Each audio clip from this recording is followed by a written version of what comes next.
Welcome to the Cabral Concept, where board-certified naturopath and integrative health practitioner Dr. Stephen Cabral shares how he was diagnosed at the age of 17 with a life-altering illness and given no hope for recovery. It was only after studying and traveling all over the world did he discover how to combine ancient Ayurvedic healing practices with state-of-the-art naturopathic and functional medicine to fully rebalance the body and re-energize it with life. It's time to discover how to get well, lose weight, and finally feel alive again. And now, here's your host, Dr. Stephen Cabral. Hey everyone, welcome back. Glad to be here with you today. Love discussing the topic of anti-aging, calorie restriction, as well as intermittent fasting. What I want to share with you today is really how they all intersect together. So you probably heard by now, or maybe you haven't, but it is becoming much more mainstream that one of the best ways to increase lifespan is with a calorie restricted diet. Now, that doesn't mean eating, 800 calories or less per day, but it does mean that your overall caloric consumption is basically at baseline for what you need to stay pretty lean for your body, but also that you are bordering on a little bit closer to hypocaloric. Now, there are pros and cons to this. One of them seems to be that there's less risk factors than for the top 4 causes of death. So less risk factors for cardiovascular issues, less risk factors for stroke and high blood pressure, less risk for type 2 diabetes, and less risk for cancer. And you can see how that would work because you're most likely not spiking your blood sugar up and down throughout the day. You're not eating a lot of food in general, meaning like overdoing it, which means you're not getting as much oxidative stress or free radical damage. You're probably maintaining a pretty good weight for your body, right? So that's going to help with high blood pressure. It's going to help with diabetes as well. And you're most likely a little bit more towards catabolism. Again, not too far. We want to be careful, especially after the age of 65. That's for sure, when the body's naturally more catabolic. But we also want to understand that your growth hormone levels then are going to be a little bit on the lower side. So these are all interesting factors to look at because you have to understand how the body works in terms of checks and balances.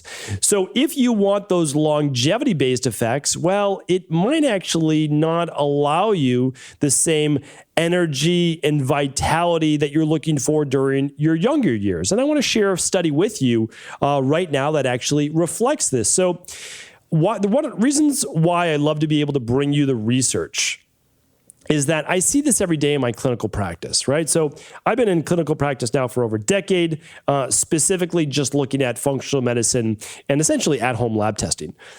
So well before keto or anything became very popular, we had already seen it. We had done it in a clinical setting, and it doesn't mean that we're, better than anyone else. We're certainly not. There's a lot of other people doing it at the same time. But what we realized was that, wow, this is actually working really fantastic. Not keto, but the calorie restriction and doing a longer intermittent fast, like 2 to 3 days, and looking at all these things. But then we also realized at the same time, just like anything in life, too much of a good thing actually then becomes detrimental. So we realized the sweet spot for a lot of this hypocaloric or for longer fasts, meaning like up and down fasts or 2 days a week fasting, was about 21 to 28 days. And again, we didn't even come up with that number. We saw it played out in clinical practice. But when I go back to like the traditional naturopaths, or I go back to the natural hygienists, or go back to bioregulatory medicine, or I look at Ayurveda, they're doing a maximum typically of 6 weeks. So typically when I look back to what are they doing, you see even in like religious-based works, 40 days, you're looking at somewhere around the max mark of being 3 to 6 weeks. I'm going to do a couple more research studies on this for you because there's a great one on female hormones. That's going to be a topic probably for next week or maybe the week after on what happens right around those 3 weeks to 4 weeks. And I've got a lot of clinical data on that as well. Because again, we run a lab called the Stress Hormones Mood and Metabolism Lab. Anybody can run it. You can find it at equa.life/labs. Literally anyone can run it anywhere in the world. And you'll be able to find out what's going on with your hormones in your body. But I thought this study was worth bringing to you for both men and women that shows you, again, because I want to be unbiased when we're talking about intermittent fasting and we're talking about calorie restriction. I want to be unbiased. So I want to show you kind of both sides to it because I'm a huge believer in it. There's no doubt about it. The problem is when we take it too far. So why would I lump calorie restriction with intermittent fasting? Well, you can do intermittent fasting 12 hours a day, 14 hours a day, 16 hours a day, or maybe even more. And you can do that without being hypocaloric. And that's actually what I'm recommending. And the reason is this, because if you're doing intermittent fasting and you're hypocaloric, which just means you're getting in less calories per day than your body requires for energy, meaning you'll continue to lose weight or you begin to slow your metabolism. So again, we have plenty of weight loss programs that teach you exactly how to do this 3 weeks, and you come back up and then you go back down. And so we teach all of this inside of our 21-day functional medicine detox or our Fatlocity-based system. I'm not going to talk about those here today. I'm going to talk about what happens with longer-term calorie restriction. I'm going to read it for you right now.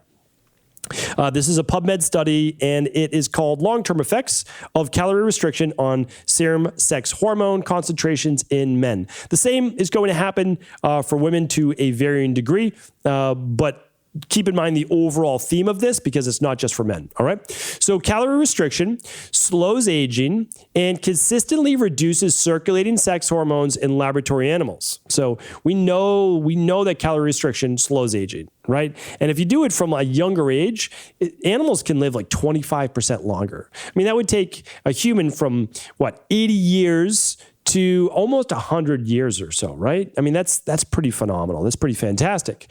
But there are detriments. Let's look.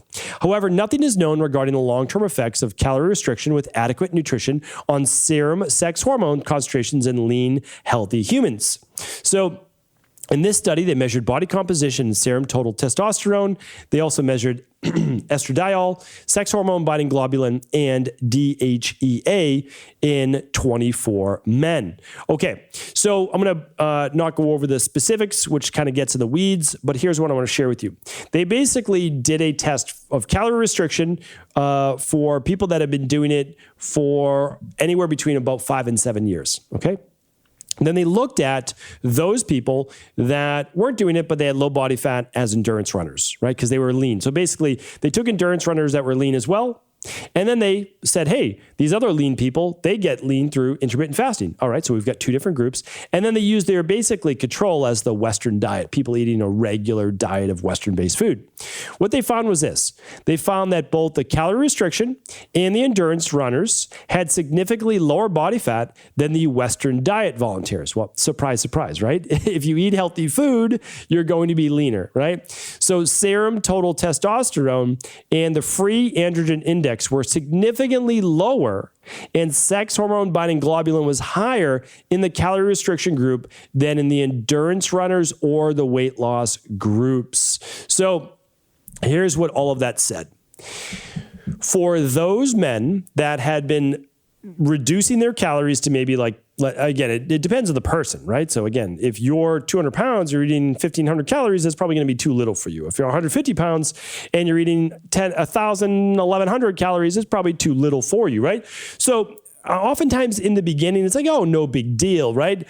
And I see too many people doing this online. That's why I'm bringing up today's podcast, because I'm trying to do my best to help. So their whole goal is to be super lean, see their abs, be very thin. But what they don't understand is that no big deal for the first few weeks, no big deal for the first few months, maybe even for the first few years.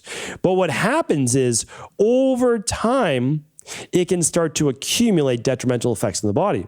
Now, what happens in these cases, we have real scientific efficacy, right? We've got real research that shows if you eat too few calories over an extended period of time, your testosterone, your DHEA are going to dip, and your sex hormone binding globulin, which basically latches up, takes away your free usable testosterone and hormones, increases. So we don't want that. It's like the exact two things we don't want. Lower hormones and higher binding, right? Higher binding globulin, which we certainly don't want. So We have to understand that this isn't just for men. Testosterone affects women as well. So does DHEA. And we see the same thing in women. I'm going to get into that on another show, but it actually causes estrogen dominance. It can lead to other issues as well, such as lower thyroid. So for men, very detrimental. We get the testosterone dropping, DHEA dropping. That's going to affect the immune system. It's going to affect energy, endurance, libido, muscle building, metabolism,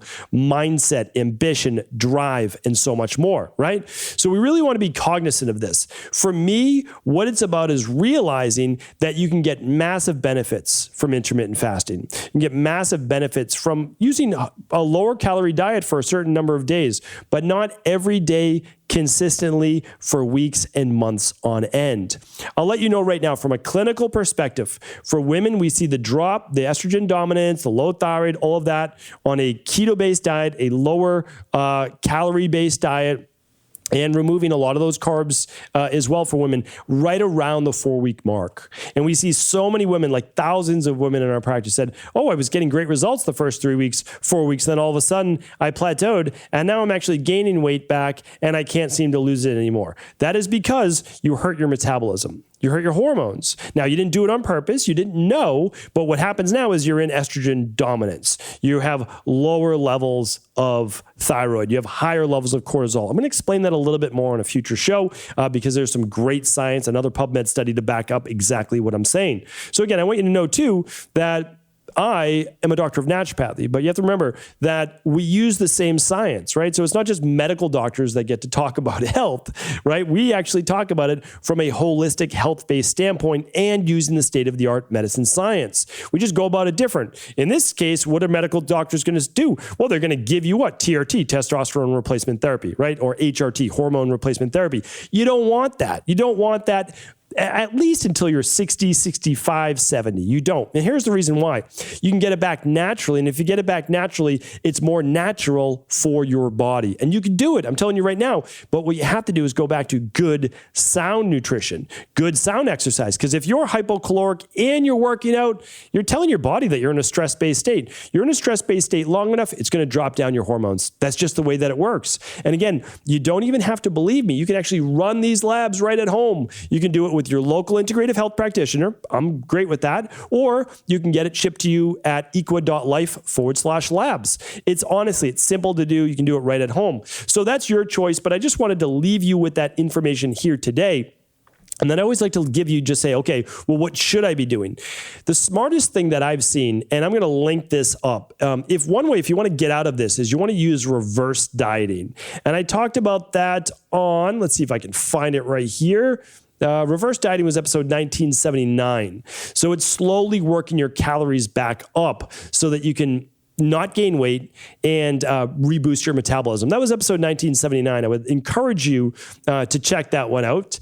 And the last one I would talk about right now as well is really looking at how to complete a fast. So I know that there's a whole category I've created now for intermittent fasting, but really what we want to look at is your daily intermittent fast. Okay, 12 hours to 16 hours, depending on the person. Go back, check out which podcast check out the podcast to tell you which amount of time is right for you. If you're only doing one meal a day, I invite you to check out my podcast on is one meal a day right for you. Again, so we're looking at 12 to 16 hours or so. Then we're looking at, okay, what about once a week? Could you do 1 day a week? Yes, you can. Check out the show on that. And then quarterly is when you could do your longer fast. And that might be a couple days, 2 to 3 days of a longer fast. And here's why. Now you don't need to be hypocaloric every single day.